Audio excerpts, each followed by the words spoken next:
फरीदाबाद में सीएम नायब सैनी ने की प्री बजट चर्चा। अलग अलग क्षेत्रों के प्रतिनिधियों के साथ की बात। बजट को लेकर सीएम नायब सैनी ने लिए सुझाव। हरियाणा में पुलिस कर्मियों को सीएम नायब सैनी की सख्त चेतावनी। कहा, क्राइम पर कंट्रोल नहीं हुआ तो होगा डिमोशन। जिस थाने में क्राइम बढ़ेगा वहां के एसएचओ को बना देंगे सब इंस्पेक्टर। हरियाणा में कल से कांग्रेस का मनरेगा बचाओ संग्राम। 25 फरवरी तक कांग्रेस करेगी विरोध प्रदर्शन। बीजेपी बोली, कांग्रेस के पास मुद्दा नहीं। रेप केस में बीजेपी प्रदेश अध्यक्ष मोहनलाल बड़ौली और रॉकी मित्तल को मिली क्लीन चिट। रॉकी मित्तल ने जताया कोर्ट का आभार। कहा, बीजेपी की ही कुछ नेताओं ने साजिश रची थी, बड़ौली का करियर खराब करना चाहते थे। हरियाणा के 2 दिन के दौरे पर सीजीआई सूर्यकांत। हांसी पहुंचने पर सीजीआई का हुआ स्वागत। आज सम्मान में होगा स्टेट डिनर। पैतृक गांव पेटवाड़ में भी होगा सम्मान समारोह। कुरुक्षेत्र में 3 दिवसीय पशु मेले का शुभारंभ। कैबिनेट मंत्री कृष्ण बेदी ने काटा रिबन। बोले, इस तरह के आयोजन सराहनीय। सोनीपत में सीवर की समस्या को लेकर हंगामा। लोगों ने सड़क पर लगाया जाम। 2 घंटे तक सड़क पर डटे रहे लोग। अधिकारियों के आश्वासन के बाद माने।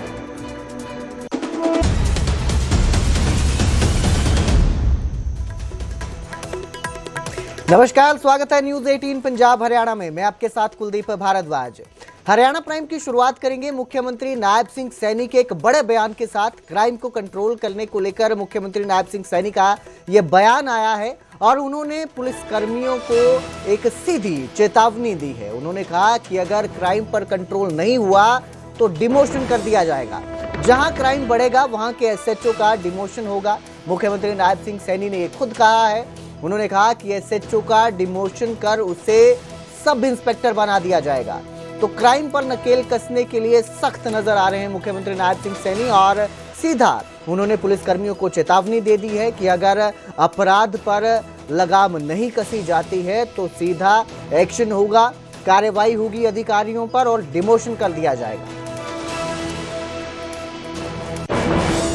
मैंने आज नहीं कहा, ये पीछे भी कहा था। मैंने पीछे भी ये बात की, क्योंकि हमारा पुलिस है जो वो मजबूत है। वो किसी भी कोई गलत गतिविधियों में शामिल है, सख्ताई से उसके खिलाफ कार्रवाई करती है। और कहीं ऐसा लगता है, क्योंकि हम देखते हैं कि यहाँ पर ज़्यादा क्राइम हो रहा है, क्यों हो रहा है, उस बारे में जरूर वहाँ के संबंधित हमारे जो एसपी महोदय हैं, हमारे जो थानों के इंचार्ज हैं, उन सब को उसके ऊपर समय समय के ऊपर बैठ करके गंभीरता से मंथन विचार करना चाहिए। उसके रास्ते निकलते हैं, क्योंकि लोग अगर बोलते हैं कि यहाँ पर इस प्रकार का काम चल रहा है, महिलाएं बोलती हैं, तो हमारी ड्यूटी है। लेकिन बड़ा बयान हो जाता है कि डिमोशन कर दिया जाएगा या नहीं। देखिए, ये उसके अंदर ना, अगर कोई क्राइम है या कोई नशे का कारोबार कर रहा है, उसके अंदर ज्यादा फैल रहा है, तो कहीं ना कहीं संबंधित हमारी ड्यूटी है उसको कम करना। वहीं मुख्यमंत्री नायब सिंह सैनी ने फरीदाबाद में प्री बजट को लेकर चर्चा की। अलग अलग क्षेत्रों के प्रतिनिधियों के साथ उन्होंने बातचीत की और बजट को लेकर सुझाव दिए। प्री बजट चर्चा में मुख्यमंत्री नायब सिंह सैनी ने कहा कि सरकार का लक्ष्य समावेशी बजट बनाना है। इसी को लेकर सुझाव लिए गए हैं। इससे पहले भी गुरुग्राम में मुख्यमंत्री नायब सिंह सैनी ने प्री बजट को लेकर चर्चा की थी और मंथन किया था और अब फरीदाबाद में सुझाव लिए गए।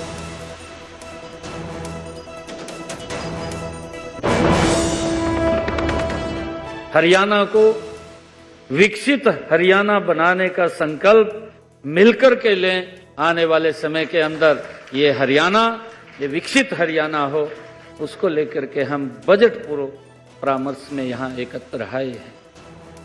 और मुझे ये भी खुशी है, आपके बड़े महत्वपूर्ण सुझाव पिछले वर्ष भी हमें मिले थे और अब की बार भी आप लोगों ने इसमें बड़े महत्वपूर्ण सुझाव आपके आए हैं।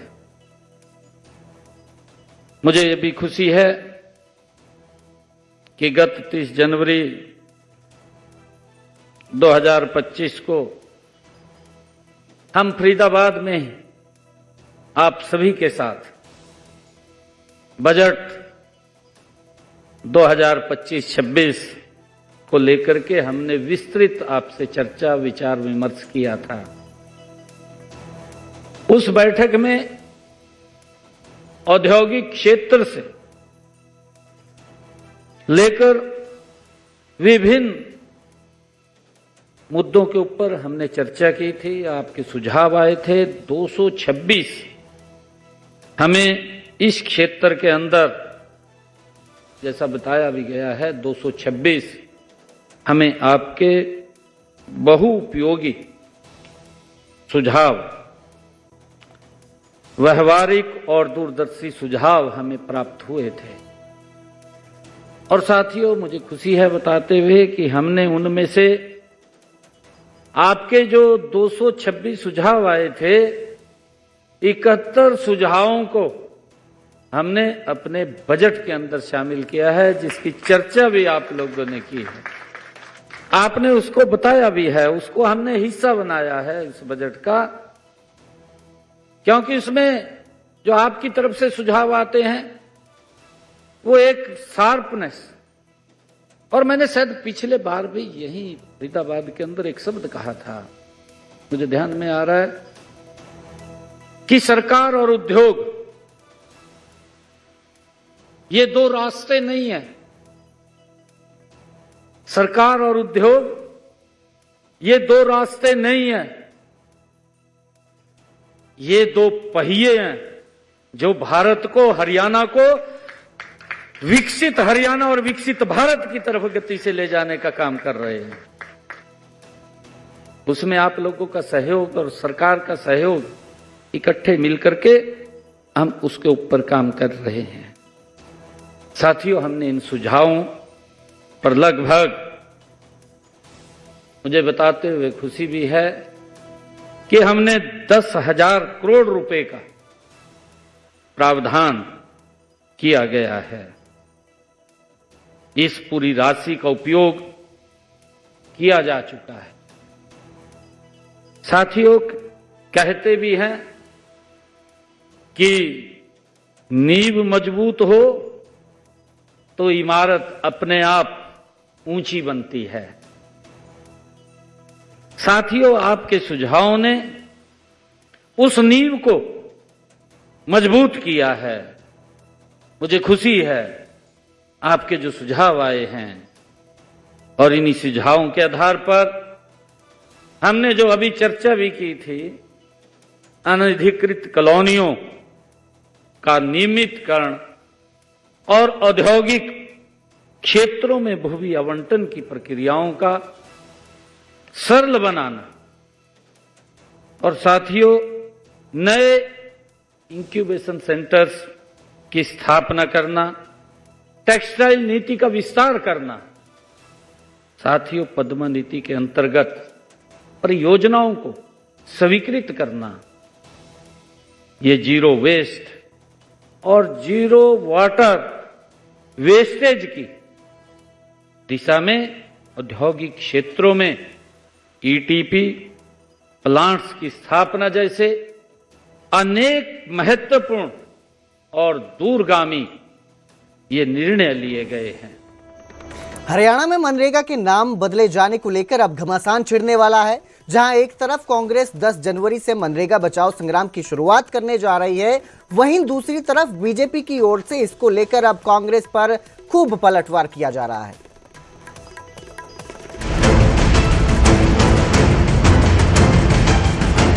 जिस मनरेगा का नाम सुनकर मजदूरों के चेहरे खिल उठते थे, अब उसी मनरेगा पर हरियाणा की सियासत काम पर लग गई है।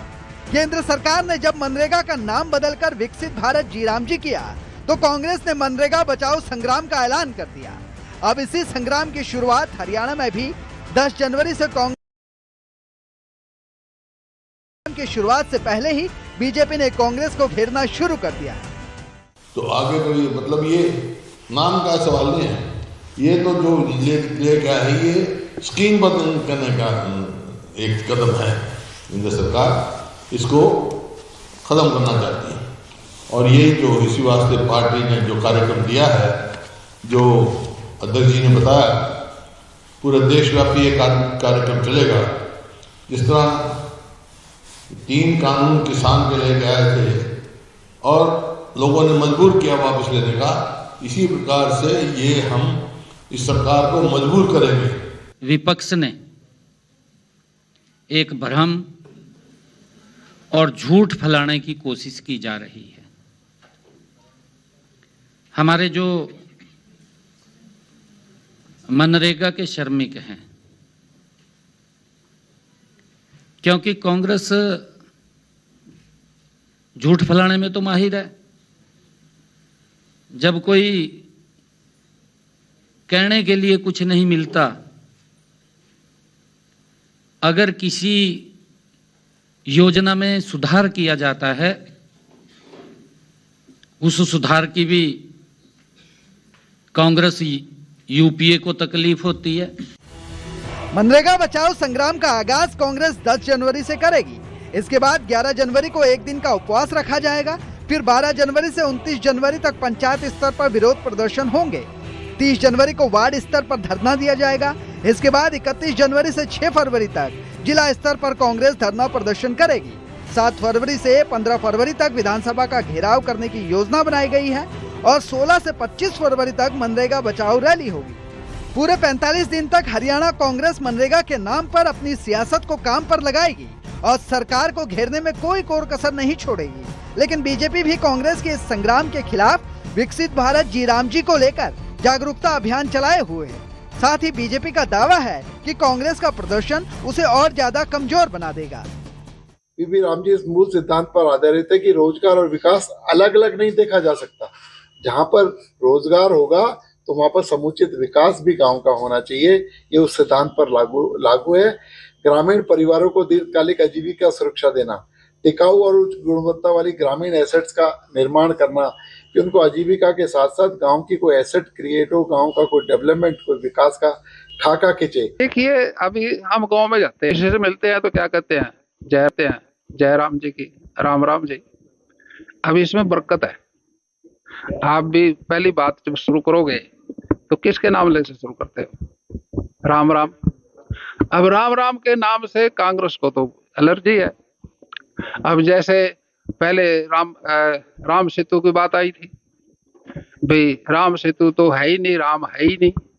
अब हम कांग्रेस वालों से पूछते हैं, जब कोई स्वर्गवास हो जाता है, पीछे लोग क्या बोलते हैं? राम नाम, यही बोलते हैं ना? या कोई सोनिया गांधी बोलता है? राम नाम सत्य है, राम का नाम ही सत्य है। और उसके नाम से अगर हिंदुस्तान में कोई योजना चलती है, मैं समझता हूँ ये देश का सौभाग्य है। कुल मिलाकर हरियाणा की सियासत में अगले 1.5 महीने और मनरेगा और विकसित भारत जी राम जी का मुद्दा सियासत की तपिश बढ़ाने वाला है। इसके साथ ही सियासी संग्राम, मजदूरों को मिलने वाले रोजगार और भगवान श्री राम के नाम की मर्यादा बनाए रखने पर भी जारी रहने वाला है। Bureau report, news 18 Punjab Haryana. BJP प्रदेश अध्यक्ष मोहनलाल बडौली और रॉकी मित्तल को बड़ी राहत मिली है। रेप केस में मोहनलाल बडौली और रॉकी मित्तल को क्लीन चिट दी गई है। क्लीन चिट मिलने के बाद न्यूज़ 18 पर रॉकी मित्तल ने कहा कि बीजेपी की ही कुछ नेताओं की ये साजिश थी। वो नेता मोहनलाल बडौली का कैरियर खराब करना चाहते थे। बडौली फिर से प्रदेश अध्यक्ष ना बन जाए, इसीलिए ये साजिश रची गई थी। जिस तरह से एक आरोप लगे आप लोगों के ऊपर, बीजेपी प्रदेश अध्यक्ष की बात करें या आप पर बात करें, कैसे देखते हैं? और ये कोई पहली बार नहीं था, इससे पहले भी 3 केस किए गए झूठे।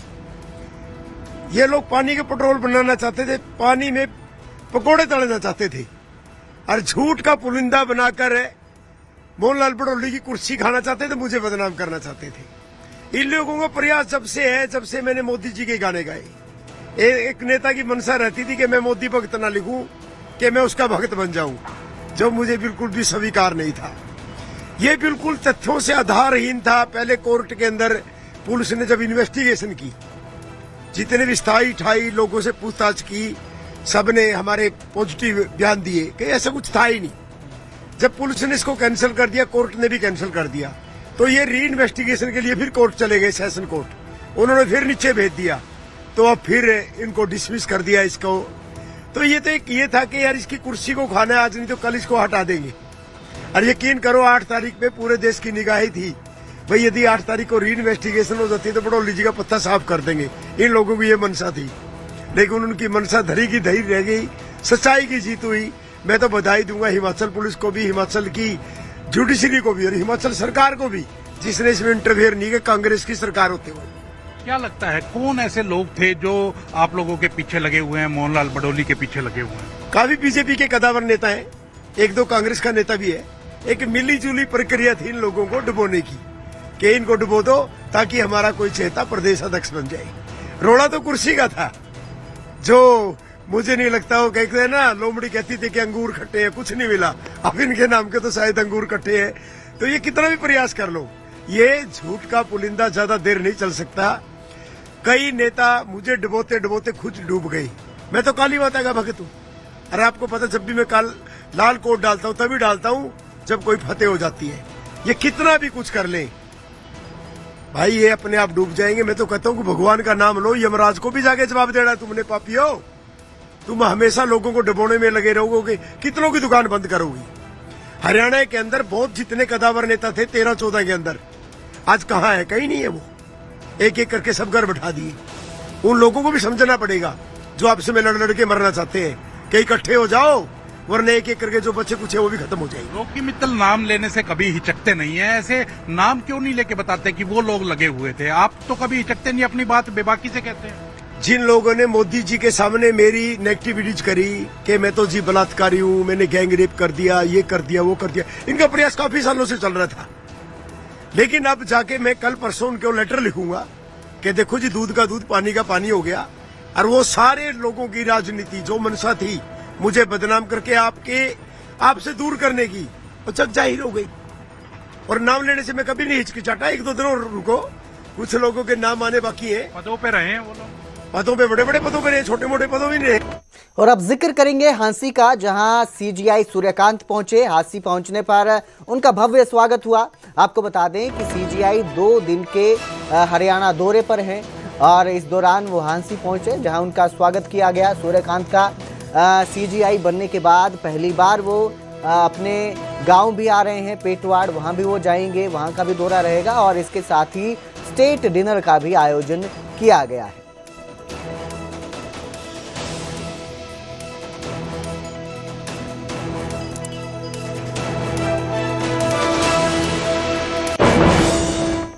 सोनीपत में सीवर की समस्या को लेकर हंगामा हो गया। लोगों ने सड़क पर जाम लगा दिया। 2 घंटे तक सड़क जाम कर प्रदर्शन किया।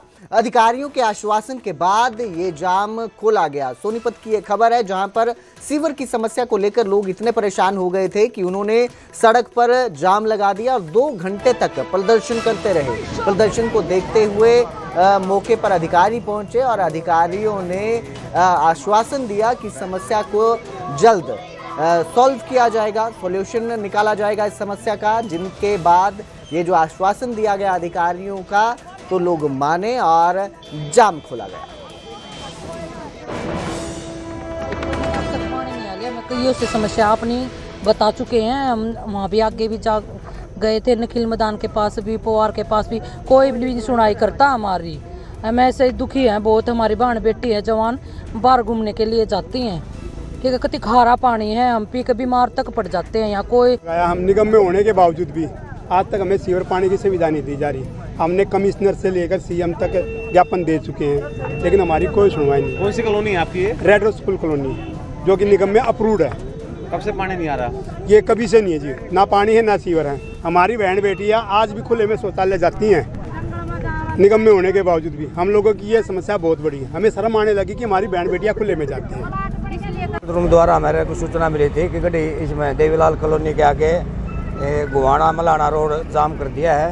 जो इस जाम के आने के बाद हमने खुलवा दिया है, एक्शन बुला दिया है। तो इन लोगों को सांत्वना। क्या समस्या थी सर? किस समस्या को लेकर जाम लगाया इन्होंने? ये पानी की और सीवर की समस्या है। लगातार जारी है। पुलिस ने खैर तस्करी के मामले में बड़ा एक्शन भी लिया। एक घर से पुलिस ने भारी मात्रा में खैर की लकड़ी बरामद की।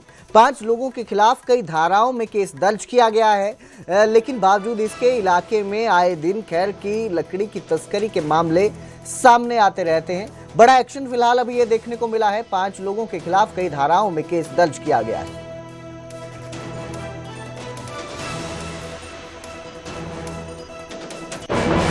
और घर में हमारे को माल नहीं मिला और फिर कुछ 3 मुड़ी हमारे को स्वेदे के खेत उसमें प्लाट में मिली पड़ी।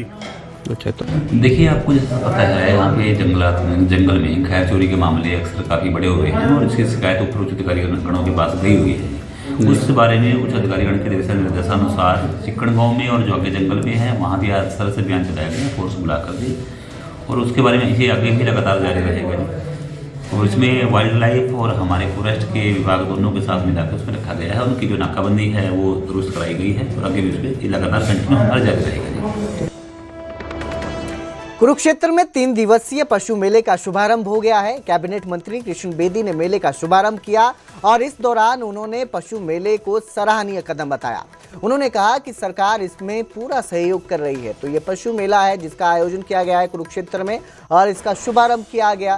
कैबिनेट मंत्री ने इस मेले को सराहनीय बताया।